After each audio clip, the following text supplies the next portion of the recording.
What if I told you that the most expensive thing you've ever bought from a bank might be something you never wanted in the first place? An investment plan, a credit card add-on, products that millions of Indians signed up for because they were told it would make a loan easier, an account better, or an approval faster. Now, the Reserve Bank of India believes some of these sales practices have gone too far. And that's why the regulator has launched a major crackdown on how banks and NBFCs sell financial products. In simple terms, the RBI is telling banks, don't push products that customers don't need, don't understand, or never asked for in the first place. And if you've ever felt pressured into buying insurance, a mutual fund, a credit card, or any other financial product at a bank, this is an update you should know about. Let's understand what RBI has changed and why it matters. According to a report by Dhirendra Kumar for Value Research, the new guidelines issued under RBI's Responsible Business Conduct Framework will make sure banks sell products fairly, transparently, and in the customer's best interest. Now, if you've dealt with banks long enough, some of the practices that RBI is targeting may sound very familiar.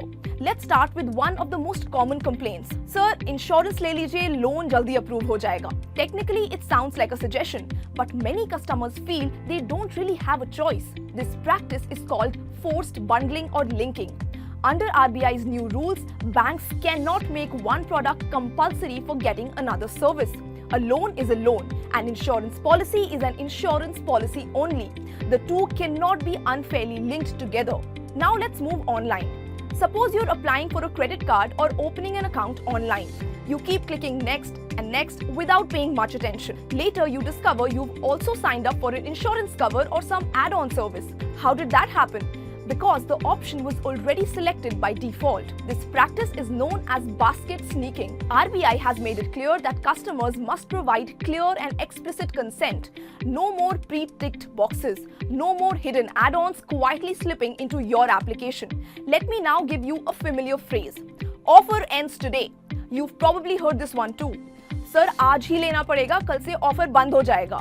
Limited slots बचे हैं. Sales teams often create urgency so customers make quick decisions without thinking properly. Under the new guidelines, misleading urgency tactics and high-pressure sales practices are prohibited because financial decisions should be made after understanding the product, not because someone created panic. Next, selling the wrong product to the wrong person. This is another area RBI wants to fix. Let's say a retired person wants a safe investment. Now instead, they are pushed towards a complex or high-risk product because it generates higher commissions. Or a customer who barely understands investing is sold a complicated market-linked product. The customer may technically agree, but did they really understand what they were buying?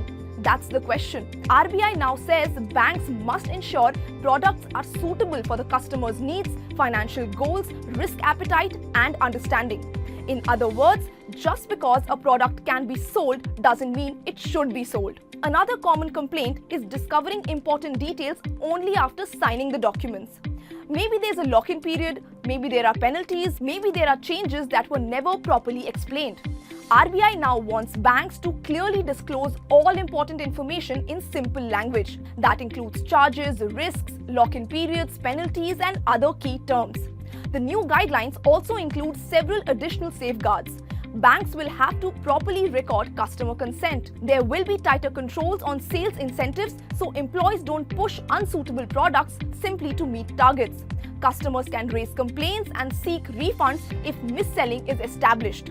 And marketing calls must be made only during reasonable hours. So what should you do as a customer? First, never rush into buying a financial product. If a bank employee recommends something, ask direct questions.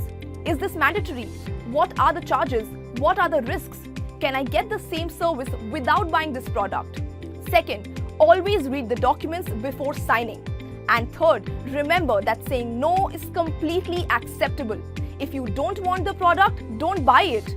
And if you believe you were missold something, first raise a complaint with the bank. If the issue isn't resolved, you can escalate it through RBI's grievance redressal mechanism, including the Banking Ombudsman framework. The bigger message from the RBI is very clear. Banks should focus on solving customer needs, not just hitting their sales targets. For years, many customers have complained about being pushed into products they never wanted nor fully understood. These new guidelines are an attempt to change that. So the next time someone at a bank tells you, "Sir, ye bhi le lijiye," ask questions, read the fine print, and make sure you're buying the product only when it makes sense to you. If you found this video useful, don't forget to hit like, subscribe for more consumer and personal finance explainers, and share this video with your friends and family. Thanks for watching.